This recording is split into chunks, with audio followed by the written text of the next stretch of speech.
you doing? This is John Keel, my Facebook friend.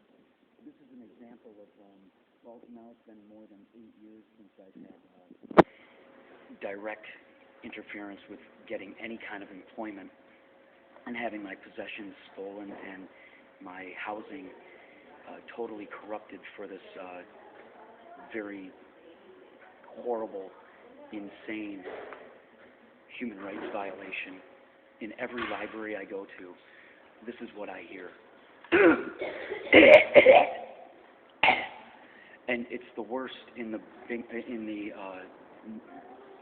mid-Manhattan library, where the whole top floor is a controlled setting, where everybody have a gag rule on them, and it's basically a black budget, paid-for operation, and the main perpetrators in there are paid for and cued by cell phone as to when to cough and make disruptions, but it's continuous. Thank you. Bye.